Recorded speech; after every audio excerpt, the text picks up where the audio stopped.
જામનગરમાં વધુ એક હોસ્પિટલની ગંભીર બેદરકારી સામે આવી છે। જામનગરની સંજીવની હોસ્પિટલમાં ઓપરેશન દરમિયાન ગંભીર બેદરકારી સામે આવી।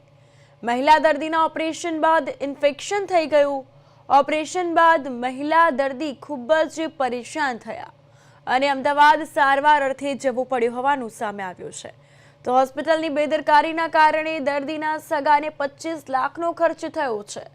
બેદરકારી બાદ પણ હોસ્પિટલના સંચાલકોએ દાદાગીરી પણ કરી અને ભોપાળું છતું થતા હોસ્પિટલના સંચાલકોએ ફાઇલમાં છેડછાડ પણ કરી હોવાનો દર્દીઓના સગા દ્વારા આક્ષેપ લગાવ્યો છે। તો હોસ્પિટલ સંચાલકો દ્વારા મીડિયાથી દૂર ભાગી રહ્યા છે તેવું પણ અહીં જાણવા મળ્યું છે। સંજીવની હોસ્પિટલની બેદરકારી, ઓપરેશન દરમિયાનની બેદરકારી આવી સામે।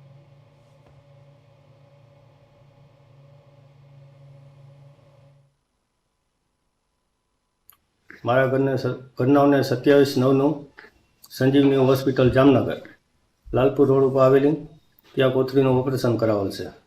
તો ઓપરેશનની બેદરકારીના હિસાબે ઇન્ફેક્શન થઈ ગયું હતું। ઇન્ફેક્શન થઈ ગયા પછી પાછા દાખલ થયા 2 દિવસ। 2 દિવસ સુધી 15 થી 20 કલાક સુધીની એસિડિટી ગેસની સારવાર કરી છે। ખોટી સારવારના હિસાબે પૂર્ણ 300 જેવું ઇન્ફેક્શન થઈ ગયું। અમે એને 2-3-4 વખત કીધું કે અમને અહીંથી રજા આપો, બીજી હોસ્પિટલે અમે જઈ, તો અમને રજા પણ ના આપી। અને પછી અમે જબરજસ્તી અમને એવું કીધું કે અમે એ ઓપરેશન પણ અહીંયા કરી દઈએ ઇન્ફેક્શનનું। તો ખરેખર એ હોસ્પિટલમાં આવી બધી સુવિધા છે કે ઇન્ફેક્શન હોય અને ત્યાં ઓપરેશન કરે? તો પછી અમે ત્યાંથી તાત્કાલિક રજા લઈ અને રાજકોટ ગયા સિનર્જી હોસ્પિટલમાં। ત્યાં અમે 18-20 દી રોકાણ થાય, ત્યાં અમે 17-18 લાખ રૂપિયાનો ખર્ચો કર્યો। પછી ત્યાંથી રજા લઈ અને અમદાવાદ ખાનગી હોસ્પિટલમાં ગયા। ત્યાં અમે 5 દિવસ એક વખત રોકાણા, પાછા 7-8 દિવસ રોકાણા, એટલે ટોટલ ખર્ચો 6-7 લાખ રૂપિયાનો ત્યાં પકડ્યો છે। એટલે જે પહેલાં ઓપરેશન કર્યું છે એ હોસ્પિટલને લીધે અમારા પરિવારને બહુ મોટે પાયે ખોટી સારવારના હિસાબે ભોગવવું પડ્યું છે।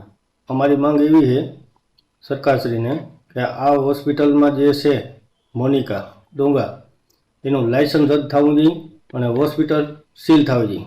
આ સરકારશ્રીને અમારી માંગ છે। ઘરવાળાએ પણ અમારી હારે બોલાવ્યા હતા અમને અને ગેરવર્તન કર્યું છે અને દાદાગીરી પણ કરી છે અમારા હારે।